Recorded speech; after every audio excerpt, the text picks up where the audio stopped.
how you want it to be, and again, I'm doing this because I'm doing it wrong, take a piece or binder clip. Honestly, for your first time, you might want to have a couple of binder clips on either side just to really hold it in there. I'm just going to do one. Shouldn't move any of the pages. They should be fine. Make sure you extend the arms too, because that really holds it. And then I made a new version of my template. This is still based on these measurements. That's an important thing to know because not all templates are going to work for your book, right? I'm going to do it this way to show you the mistake that is happening, right? So I'm going to be too close to the edge, et cetera, right? And then another thing you want to think about is which side is up. I want my ice cream cones to be the correct direction, right? Instead of looking like teardrops. So this is going to be the top for me. And I'm going to note that. I've already kind of switched this around so it will be, okay? But what you're going to do is go through that kind of intersection. This is very easy on cardboard because it's specifically perforated cardboard. But I'll hit the paper, get a little resistance, and what you want to do is do small circles and even pressure and consistent pressure until you make your way all the way through. And you can see I'm all the way through on the back. If it's too hard physically, like if you're having a hard time pushing, you can stop there. I have no problem continuing to push, and I'm just corkscrewing it through, okay? You wanna make sure that you get all the way past the tip of this because the tip is tapered. You wanna get to the body of the needle, okay?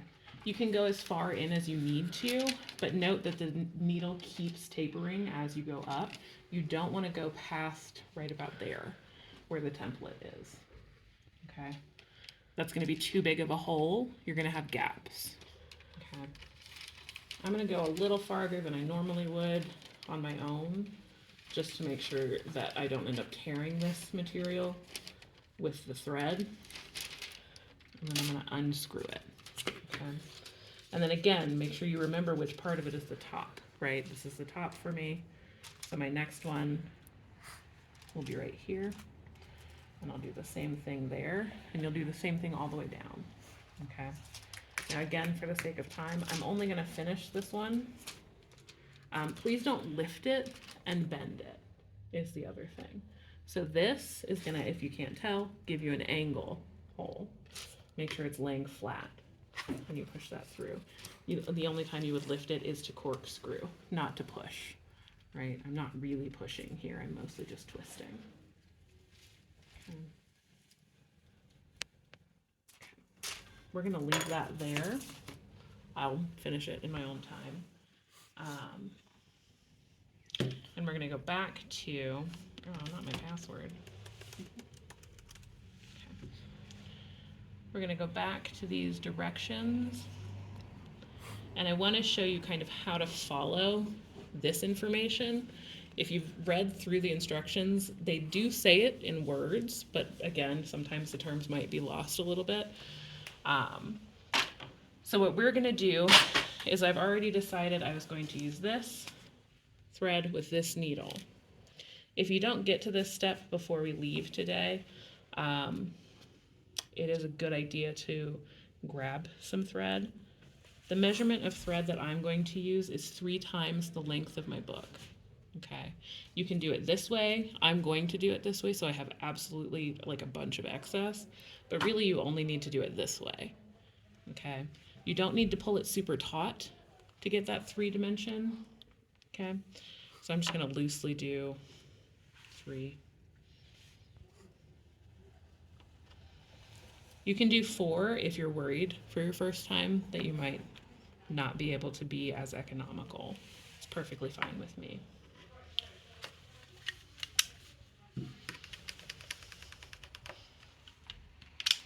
Use scissors.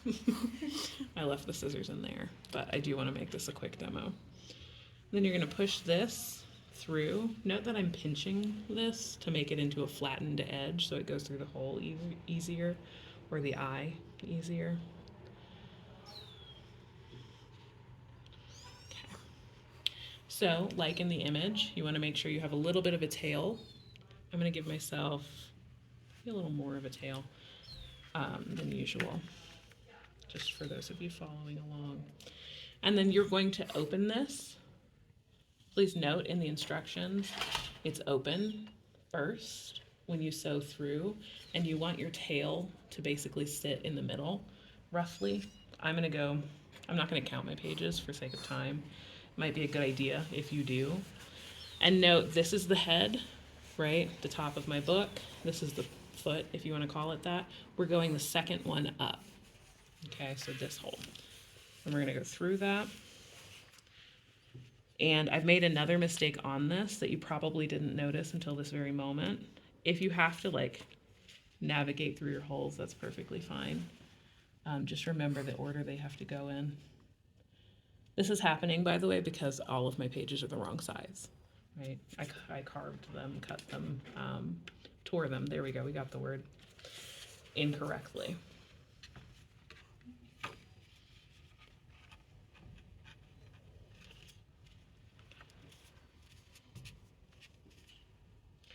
So this is what I did incorrectly.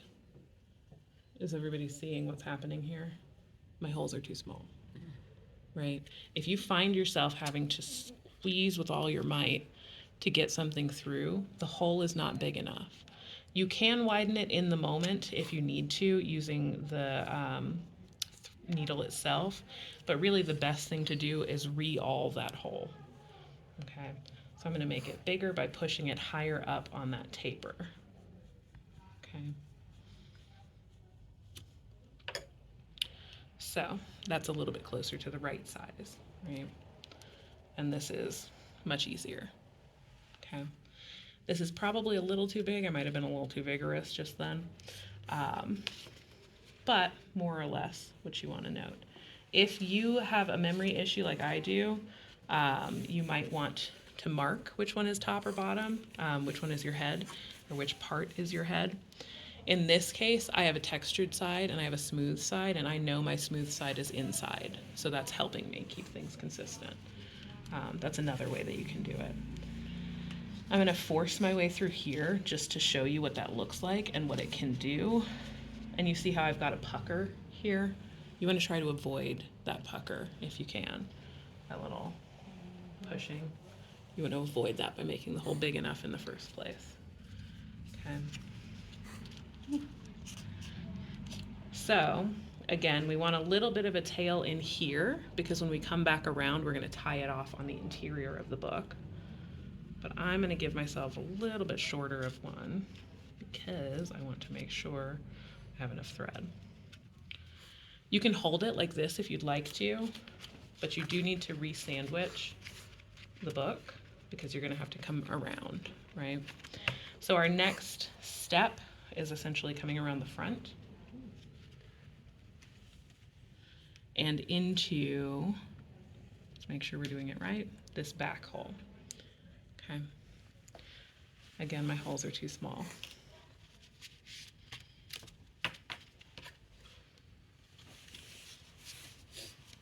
They're also not arranged properly, so it's causing me more issues than it needs to. But again, they're not measured properly. So if you find yourself having this level of difficulty, you might reconsider the paper situation, your measurements, your positioning, etc. You should be able to move through the entire block much easier than I am. But again, you know, we make mistakes. If this happens from the awl, because I shoved that through really fast, it's okay. There's a way to fix it. You just kind of tap it down with a rubber mallet. But know that that shouldn't be there in theory. Would it be better than to go from the outside and use the awl inward to widen it? Yes, it can be. And in fact, that's what I'm doing now. It's also going to be ideal if you So the reason I'm hesitating to say yes is you would have to basically do that on both sides the first time you push through. That's not a great idea because you would have to like invert your filter. And that's going to take extra time, but it's also not always foolproof, and then you might end up with weird measurements, and that's going to mess up your final version of the sewing or the binding. So yes, if you're having to increase the size of your holes. No in the initial stage. Does that make sense? Okay. I'm barely listening to myself because I've really made myself struggle here. It's good that you're all seeing me struggle this way. However, it's a pain in the butt. I forgot how obnoxious it can be when you don't do your book correctly.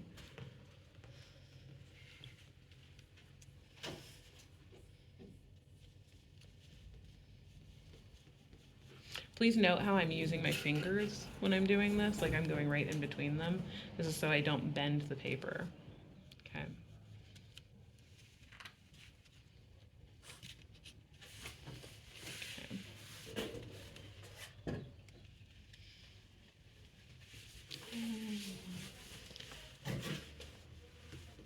Okay, bigger holes. Here we go. And we'll do them on the front just so that we don't have to keep pausing for me to do this. It's a pain in the butt.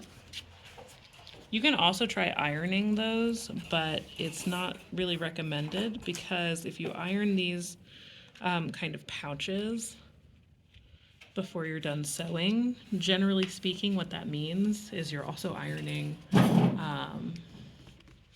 can kind of close the hole, I think is a good way to put it, right? Because you're pushing down that that paper into that space. It has nowhere else to go, really. So, again.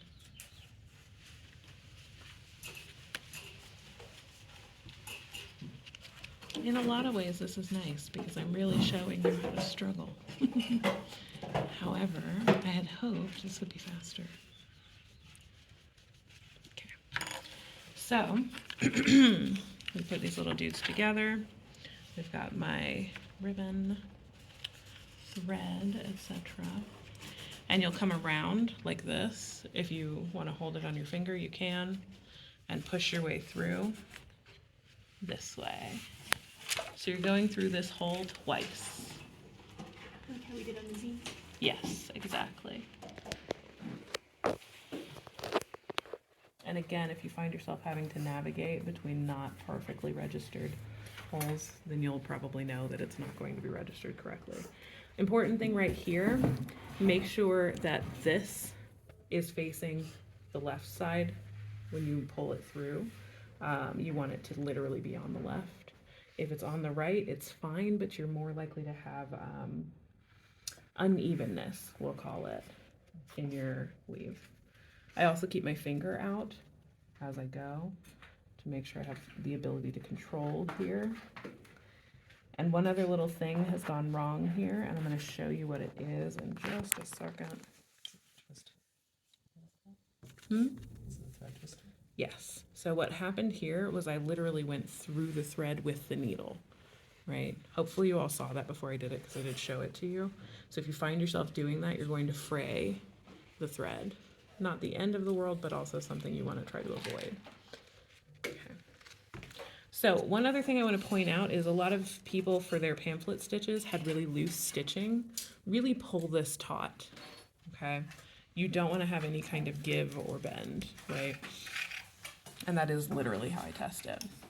Your next step is to go up, okay? Again, this is the head. They stopped diagramming it, so I wanted to remind you. So you go up into this next hole, through, back around, and through again. Okay, that one's a pretty easy one, but they don't show all the stitches, so I just wanted to make sure it was clear. You go up and then around the spine. Then the next one is a little bit more complicated.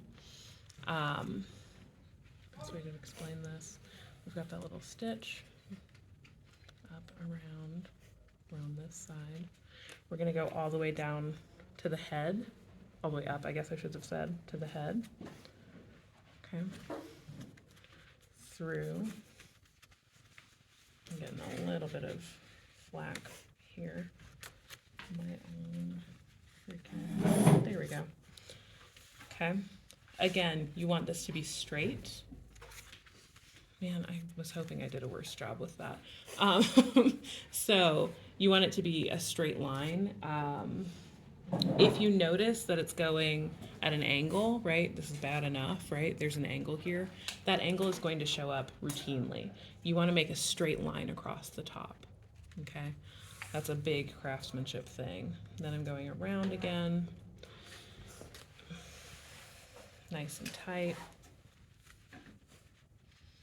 And then this little last couple of steps, right? So we've done this step 4. We're going into step 5. You're going around the edge here. Okay, so back in here.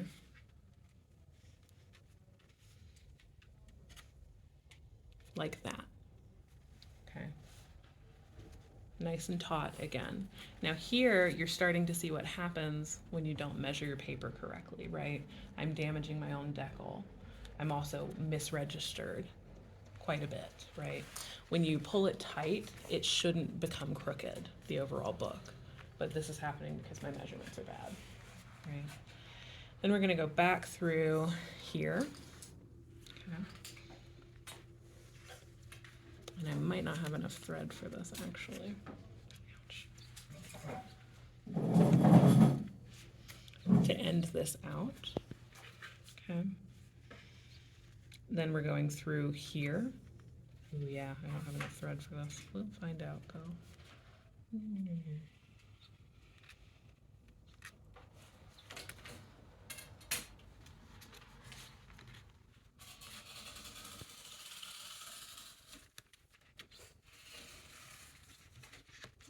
Okay.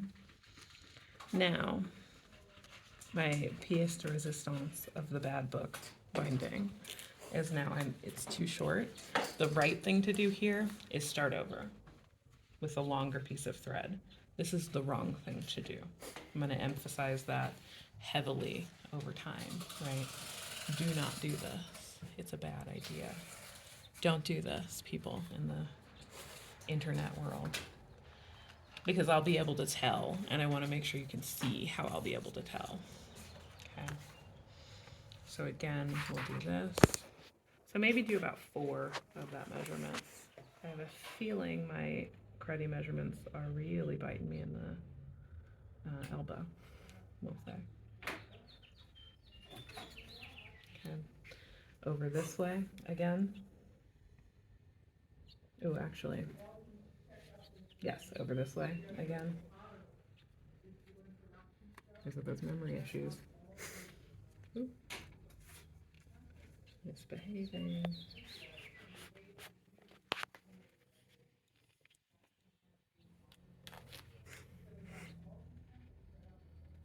Okay. Around this way.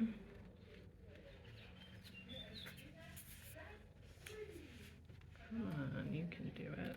There we go. And then in this way. And this one is very specific.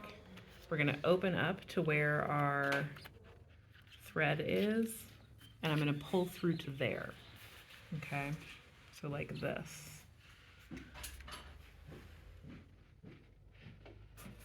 Actually, I'm doing that preemptively. Never mind. This one more time.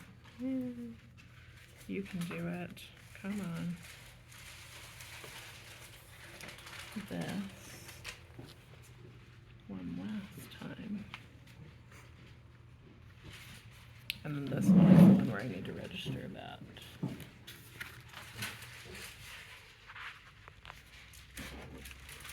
And so what you're aiming for is for your needle to come out here. And again, my poorly registered, poorly measured situation is causing me problems here.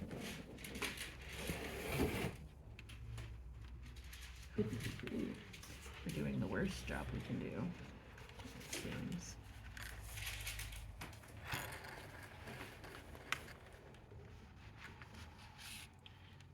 Here we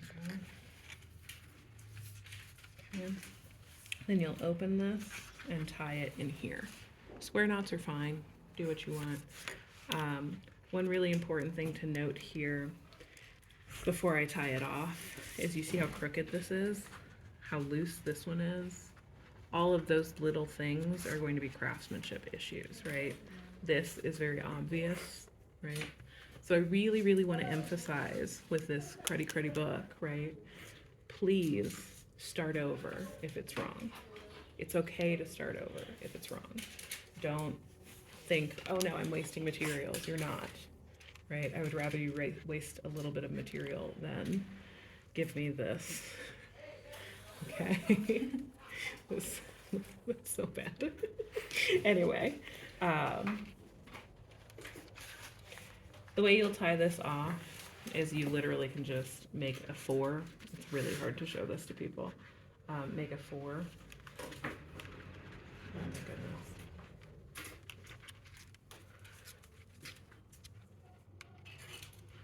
Apparently we're gonna let you show us that. It's really not. It's very, here.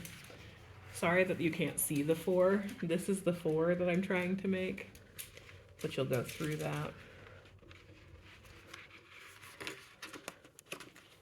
Cause a knot and then pull it in. So don't take your needle off yet until you're done tying it.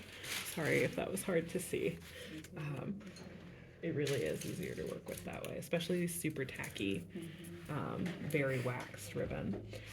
One other thing to point out is, and this is up to you, this isn't like a real part of the book itself, but depending on the type of material you're using, sometimes you might want to create a crease, a predetermined crease.